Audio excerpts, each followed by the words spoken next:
She may have imbibed the automotive spirit from her father, Mr. Rajiv Vij, founder of car rental company Carzonrent, but Sakshi Vij has carved out a niche for herself in the fast evolving mobility industry. While she helped build a Carzonrent organization after having joined her father's business in 2007, Sakshi had other ideas and aspirations.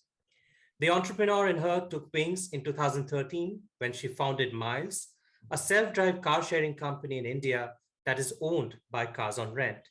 Today, Myles counts as one of India's largest B2B chauffeur-drive rental brands with operations in 21 cities. A passionate entrepreneur, Shaksi's mission is to bring about a new way of vehicle ownership via mild subscription and sharing solutions that are affordable, flexible, and convenient all at the same time. An alumnus of the Harvard Business School, Sakshi further went to ESSEC Business School at Paris, IIM Ahmedabad, and SP Jain Center of Management, Dubai, and Singapore. Passionate about the growth of the sharing economy and building opportunities in the sector, Sakshi's key focus is making vehicle ownership a completely automated system that can provide a seamless experience to new age customers. In this episode of Women in Mobility, we speak to the founder and CEO of Myles, Sakshi Vij, and we shall try and get from her perspectives on business, her entrepreneurial journey, and her leadership mantra. Sakshi, welcome to Mobility Outlook. Thank you. Thank you so much for having me here. So, Sakshi, let's start from your initial years. You got into your father's business fairly early in the journey. Yes, I think it was exciting times when we started out. I don't think anyone was talking about women in mobility in back in 2007-8 when I really joined Cars and Rent. My objective at that point of time really was to look at how I can establish an Indian car rental brand.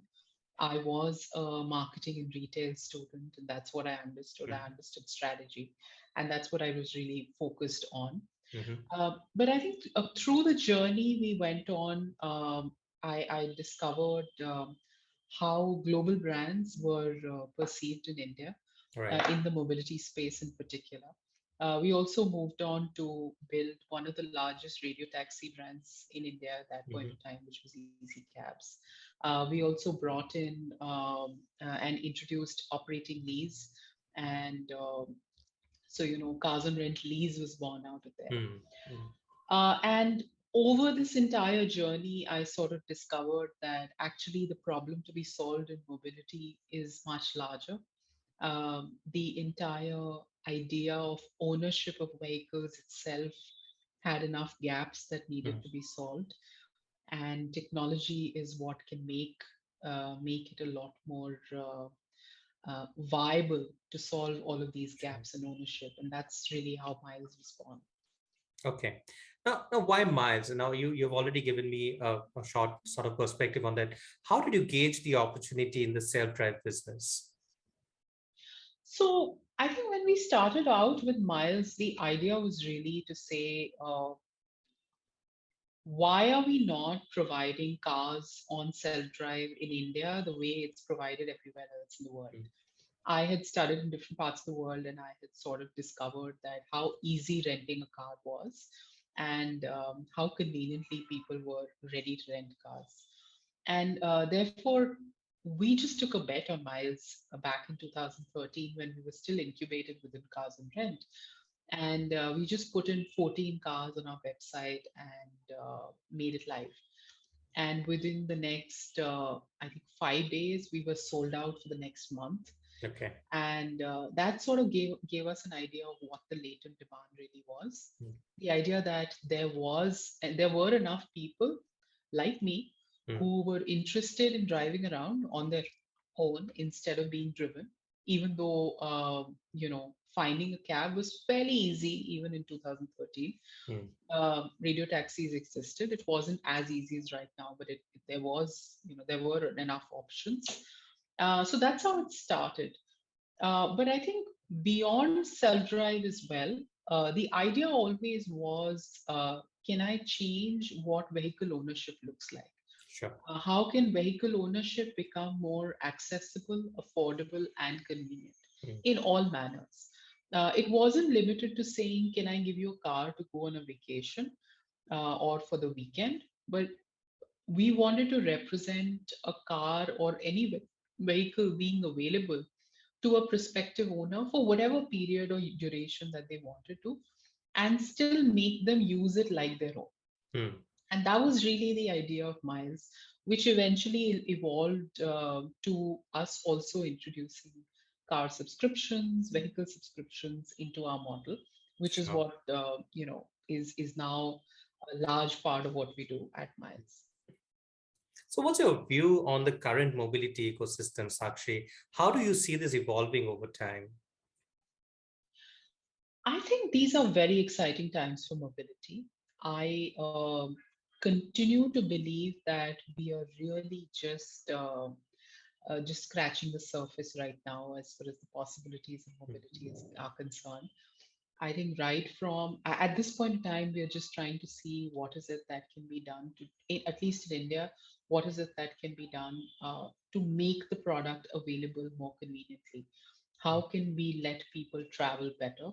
Mm, I think there's a lot that can be done in terms of making the experience more personalized. The connected vehicle ecosystem is something that needs to evolve in a big way. sure. We are investing heavily on telematics and really personalizing the vehicle ownership experience for the end users. Hmm.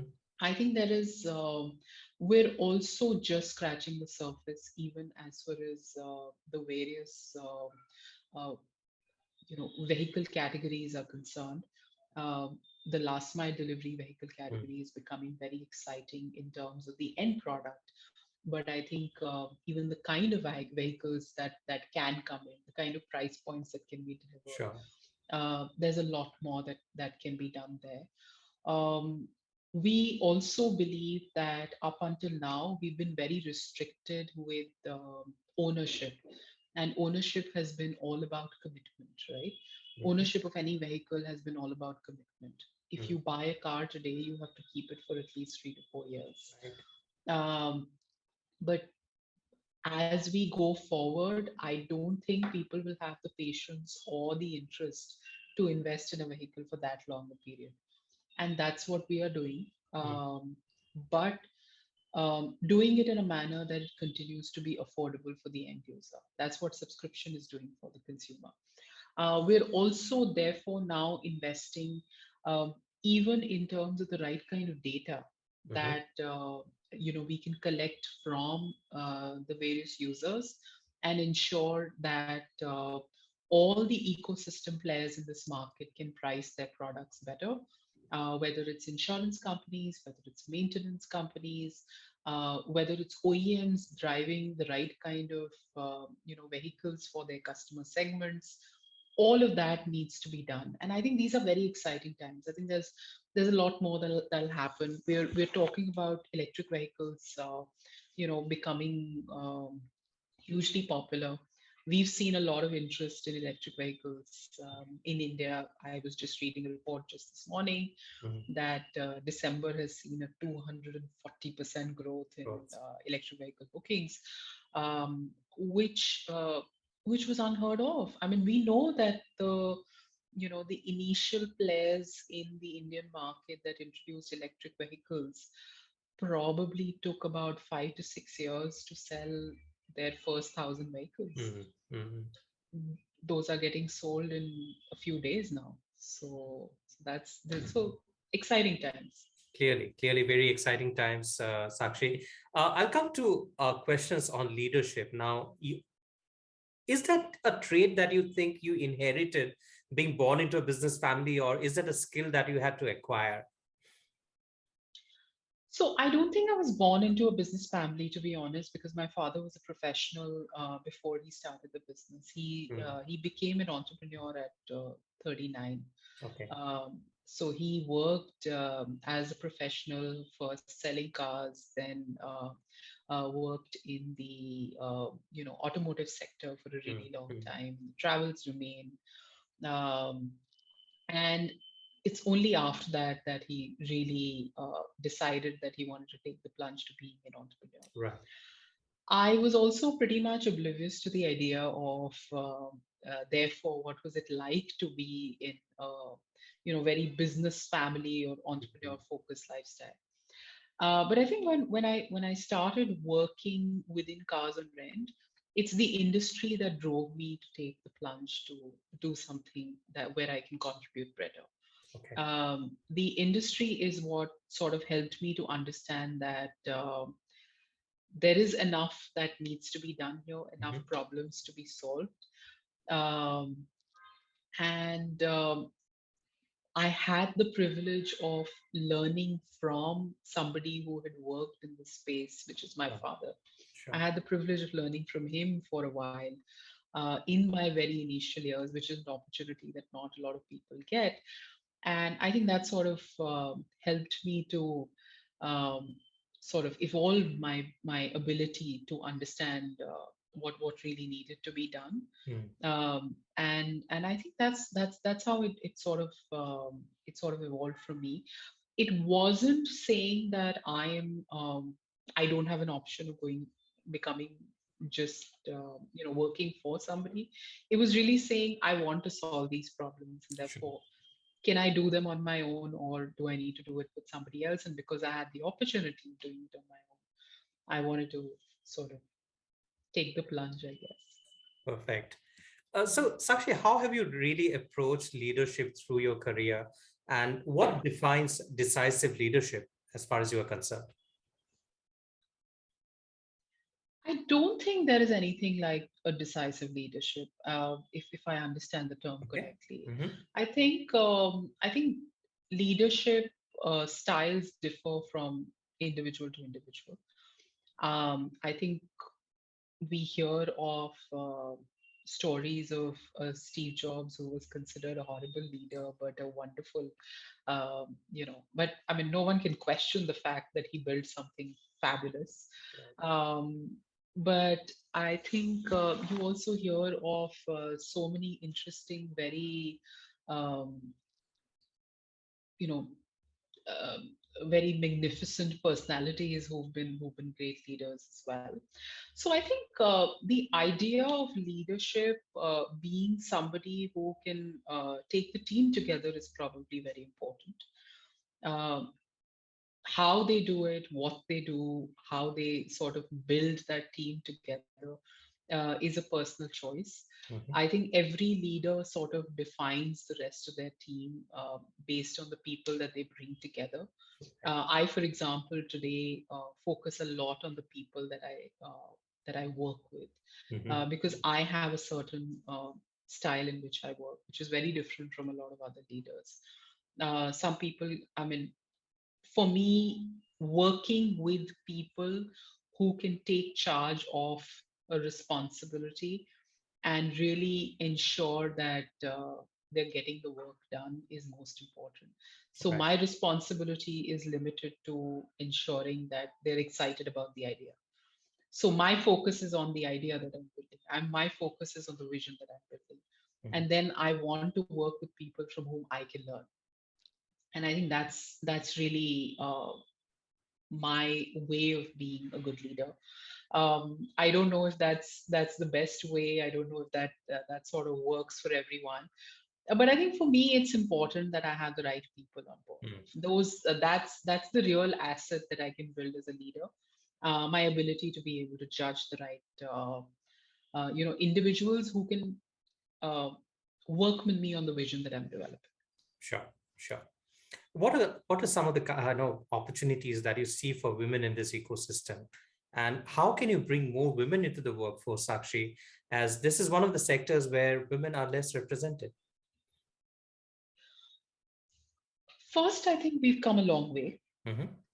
I remember starting out where there were offices that I used to go to, which were off mobility companies, which didn't even have a loo for women because they never had women in offices, right? So there was no such the working conditions were a certain kind.